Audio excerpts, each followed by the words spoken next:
அஸ்ஸலாமு அலைக்கும் வரஹ்மத்துல்லாஹி வபரகாத்துஹு.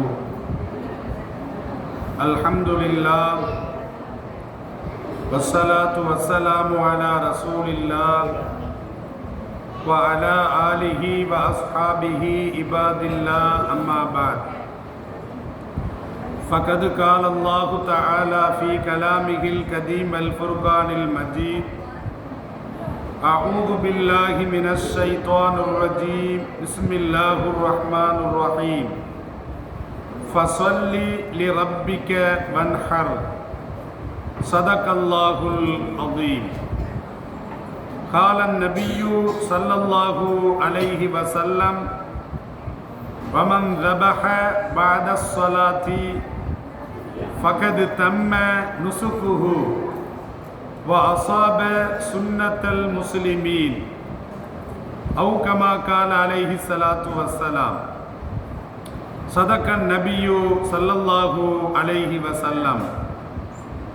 அளவற்ற அருளாளன், நிகரற்ற நிறைந்த அன்பாளன், எல்லாம் அல்ல அல்லாஹுவின் திருப்பெயரை போற்றி அகில உலகத்திற்கு அற்புடையாக அருளப்பட்ட அண்ணல் நபிகள் நாயகம் ஸல்லல்லாஹு அலைஹி வஸல்லம் அவர்களை போற்றி எனதுரையை ஆரம்பம் செய்கின்றேன்.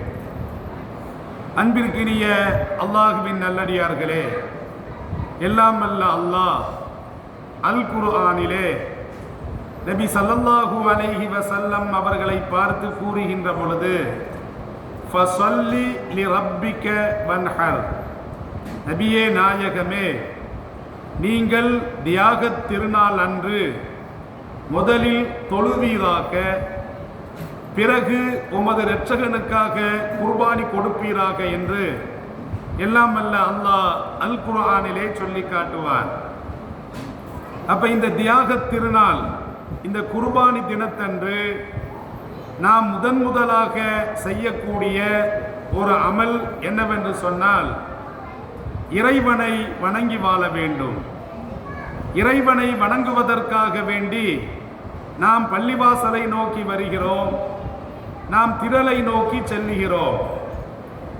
அப்ப இந்த தொழுகை முடிந்த பிறகு அதற்கு அடுத்த கட்டமாக நாம் வீட்டுக்கு சென்ற பிறகு நாம் செய்யக்கூடிய செயல், நாம் ஈடுபடக்கூடிய அமல், அது குர்பானியாக இருக்கிறது.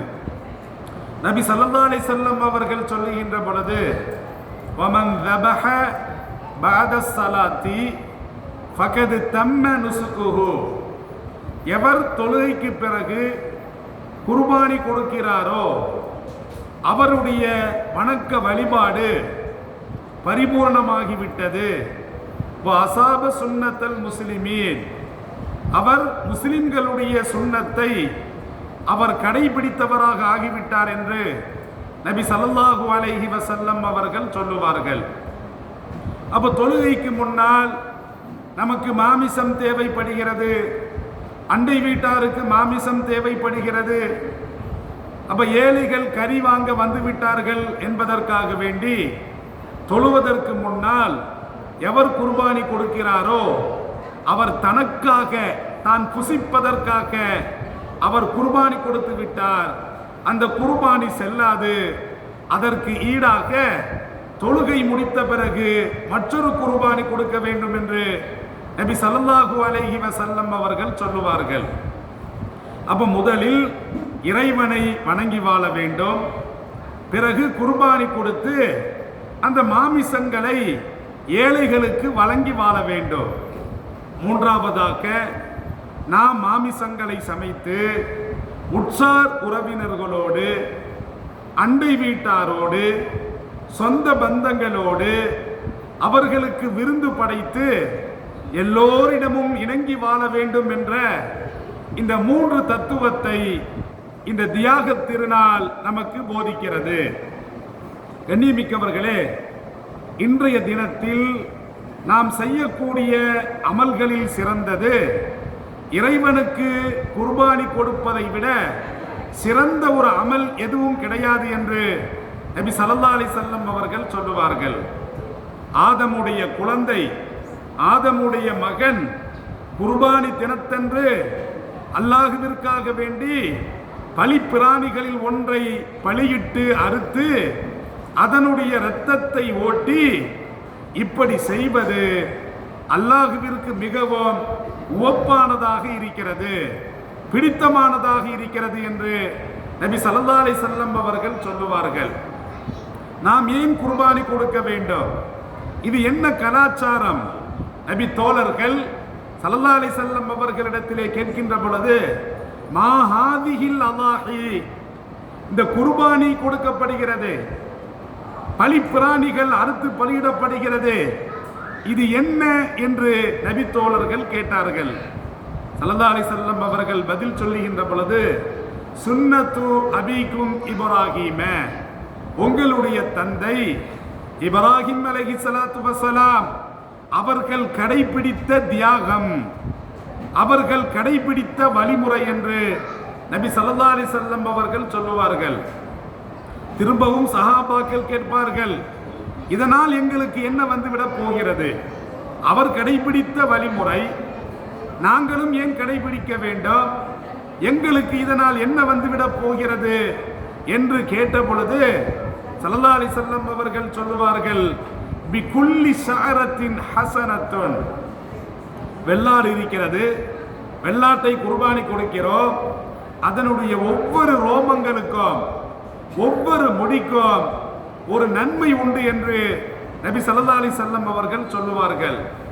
திரும்பவும் சஹாபாக்கள் கேட்பார்கள், ஃபஸ்ஸூஃபு, கிடாய்கள் குர்பானி கொடுக்கப்படுகிறது, அதற்கு என்ன பயன் உண்டு என்று கேட்ட பொழுது ஸல்லல்லாஹு அலைஹி வஸல்லம் அவர்கள் சொல்லுவார்கள், அந்த கிடாய்கள் குர்பானி கொடுத்தாலும் அதனுடைய ஒவ்வொரு ரோமத்திற்கும் ஒவ்வொரு நன்மை உண்டு என்று நபி ஸல்லல்லாஹு அலைஹி வஸல்லம் அவர்கள் சொல்லுவார்கள். அப்ப குர்பானி கொடுக்கக்கூடிய அந்த பிராணிகள் கொம்பு நிறைந்ததாக இருக்க வேண்டும், கொழுத்ததாக இருக்க வேண்டும், நல்ல ஆரோக்கியமானதாக இருக்க வேண்டும், நல்ல முடிகள் நிறைந்து இருக்க வேண்டும். சில பேர் என்ன செய்யறாங்கன்னா, முடிகள் நிறைய இருந்தா 2 கிலோ 3 கிலோ முடி பெய்கிறோம், கறி குறைஞ்சி பெய்கிறோம். எண்ணிமிக்கவர்களே, நாம் கரியை எதிர்பார்க்கிறோம், அல்லாஹ் கரியை மாமிசத்தை எதிர்பார்ப்பதில்லை. லையனால் அல்லாஹ் லுஹூமஹா வலா திமாவுஹா வலாகின் யனாலுஹு தக்வா மின்கும். நீங்கள் கொடுக்கக்கூடிய அந்த குர்பானிகளுடைய மாமிசங்களோ அதனுடைய இரத்தங்களோ இறைவனை அடையப் போவதில்லை. வலாகின் யனாலுஹு தக்வா மின்கும், அல்லாஹ் உங்களிடமிருந்து அந்த இறையச்சத்தை எதிர்பார்க்கிறான், அந்த தியாக மனப்பான்மை எதிர்பார்க்கிறான். அந்த தியாகம்தான் இறைவனிடத்திலே போய் சேருமே தவிர மாமிசங்கள் சேராது. அல்லாஹ் அல் குர்ஆனிலே சொல்லி காட்டுகிறான். கண்ணியமிக்கவர்களே, ஏனென்று சொன்னால் நாம் கொடுக்கக்கூடிய இந்த குர்பானி பிராணிகள் நாளை மறுமையிலே கொண்டு வரப்படும், அதன் கொம்புகளோடு கொண்டு வரப்படும், அதன் கால் குழம்புகளோடு கொண்டு வரப்படும், அதன் அடர்த்தியான ரோமங்களோடு கொண்டு வரப்படும் என்று நபி ஸல்லல்லாஹு அலைஹி வஸல்லம் அவர்கள் சொல்லிவிட்டு, அழகிய பிராணிகளை அழகான முறையில் மனசுக்கு பிடித்த பிராணிகளை நீங்கள் குர்பானி கொடுத்துக் கொள்ளுங்கள் என்று ஸல்லல்லாஹு அலைஹி வஸல்லம் அவர்கள் சொல்றார். கண்ணியமிக்கவர்களே, 5000 ஆண்டுகளுக்கு முன்னால் இப்ராஹிம் அலைஹிஸ்ஸலாத்து வஸலாம் அவர்கள் செய்த அந்த தியாகத்தை அல்லாஹ் கியாமத் நாள் வரைக்கும் அங்கீகரித்து விட்டார். இப்ராஹிம் அலைஹிஸ்ஸலாத்து வஸலாம் அவருடைய மகன் இஸ்மாயில் அலைஹிஸ்ஸலாத்து வஸலாம் அவர்களுடைய அன்பு மனைவி ஹாஜிரா, இந்த குடும்பத்தினுடைய தியாகம், இவர்கள் செய்த அந்த தியாகத்தை அல்லாஹ் கியாமத் நாள் வரைக்கும் ஹஜ்ஜினுடைய செயல்பாடுகளாக அங்கீகரித்து விட்டார். அவர்கள் மினாவிற்கு சென்றது, இப்ராஹிம் அலைஹிஸ்ஸலாத்து வஸலாம் அவர்கள் ஷைத்தானுக்கு கல்லெறிந்தது, மினாவிலே அறுத்து பலியிட துணிந்தது. அன்னை ஹாஜரா அம்மையார் அவர்கள் தமது அன்பு மகன் அழுத பொழுது சஃபாவுக்கும் மர்வாவுக்கும் மத்தியில் 7 தடவை ஓடியது. அப்ப இவர்களுடைய செயல்பாடுகளை எல்லாம் அல்ல அல்லாஹ் ஹஜ்ஜினுடைய செயல்பாடுகளாக அங்கீகரித்து விட்டான். இப்ராஹிம் அலைஹிஸ்ஸலாத்து வஸலாம் அவர்களுடைய தியாகத்தை கியாமத் நாள் வரைக்கும் அல்லாஹ் குர்பானியாக அங்கீகரித்து விட்டான். எண்ணிமிக்கவர்களே, நீங்கள் சிந்தித்து பாருங்கள். இப்ராஹிம் அலைஹிஸ்ஸலாத்து வஸ்ஸலாம் அவர்கள் ஏகப்பட்ட தியாகங்களை செய்திருக்கிறார்கள்.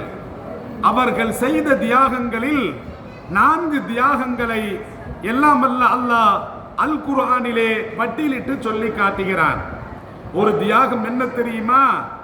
அவர் வாலிபனாக இருந்த பொழுது அவருக்கு இறை தேடல் வந்தது. சிலை வணக்கத்திற்கு எதிராக அவர் செயல்பட்டார், சிலைகளை தகர்த்தார். இதனால் அவருக்கு என்ன தண்டனை கொடுக்கப்பட்டது தெரியுமா? நெருப்பு குண்டத்திலே அவர் தூக்கி வீசப்பட்டார். ஜிப்ராயில் அலைஹிஸ்ஸலாத்து வஸ்ஸலாம் அவர்கள் உதவிக்கு வருகின்ற பொழுது யாருடைய உதவியும் தேவையில்லை, என்னை படைத்த இரட்சகன் என்னை காப்பாற்றுவான், கைவிட மாட்டான் என்ற ஒரு அசைக்க முடியாத நம்பிக்கை, ஒரு தியாக மனப்பான்மை இப்ராஹிம் அலைஹிஸ்ஸலாத்து வஸ்ஸலாம் அவர்களிடத்திலே வெளிப்பட்டது. அல்லாஹ் அதை அங்கீகரித்தான். நெருப்பு குண்டத்தில் வீசப்பட்ட பொழுது அந்த நெருப்பு குண்டம் பொசிக்காமல் கரிக்காமல்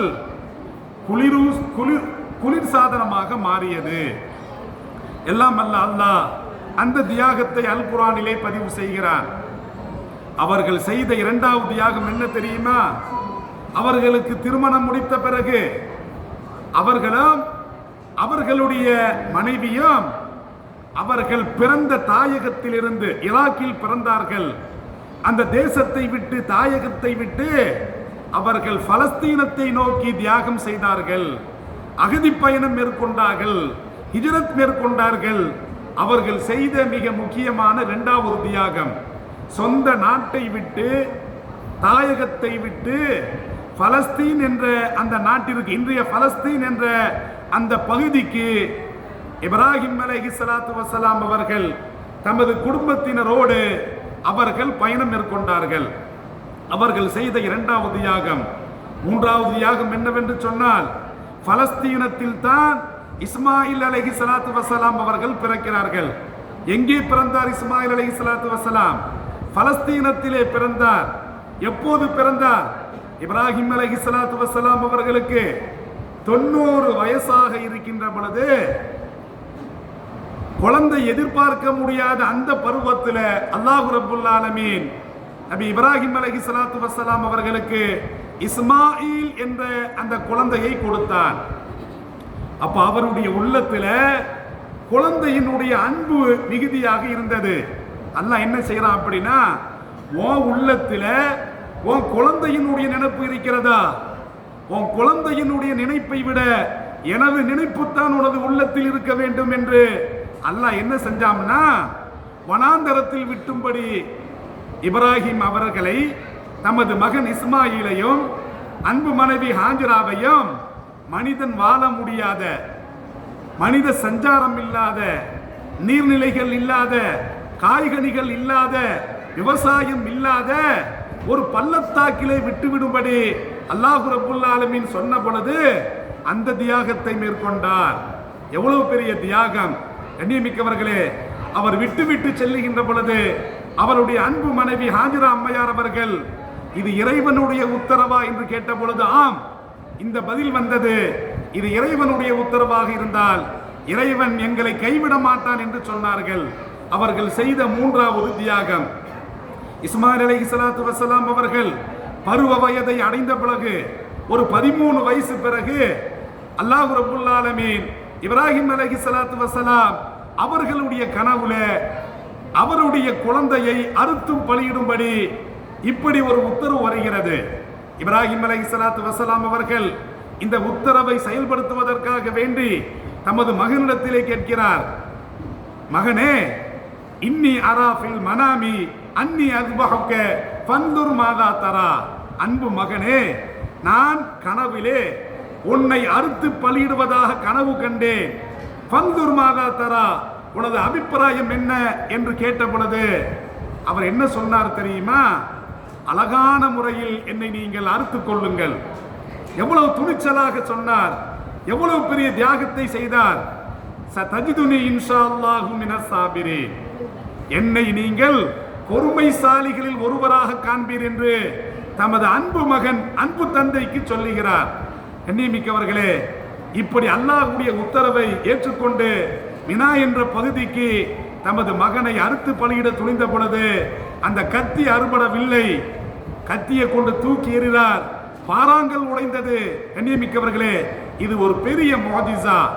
கண்ணியமிக்கவர்களே, இப்படிப்பட்ட தியாகத்தை அல்லாஹ் கியாமத் நாள் வரைக்கும் அங்கீகரித்தான். இதற்கு என்ன காரணம் அப்படின்னா, இஸ்மாயில் அலைஹிஸ்ஸலாத்து வஸலாம் அவர்களுடைய வளர்ப்பு தான் காரணம். அன்னை ஹாஜரா அவர்கள் அந்த அளவுக்கு அழகிய முறையில தமது மகனை வளர்த்தார்கள். அவரும் தியாகத்தில் துணிந்தார்கள். பலஸ்தீனத்தில் பிறந்த அந்த குழந்தை தியாகத்தோடு செயல்பட்டது என்று சொன்னால், இன்றைய பலஸ்தீன குழந்தைகளும் தங்களது உயிர்களை தியாகம் செய்கிறார்கள் என்று சொன்னால், இது மரபணுவில் வந்த ஒரு மாற்றமாக இருக்கிறது. எனவே இந்த தியாகத்தை நாமும் குறைந்தபட்ச அளவு குர்பானியின் மூலமாக வெளிப்படுத்த வேண்டும். எல்லாம் அல்ல அல்லாஹ் நமது தியாகத்தை ஏற்றுக்கொள்வானாக, நமது குர்பானிகளை ஏற்றுக்கொள்வானாக. அஸ்ஸலாமு அலைக்கும் வரஹ்மத்துல்லாஹி வபரகாத்துஹு.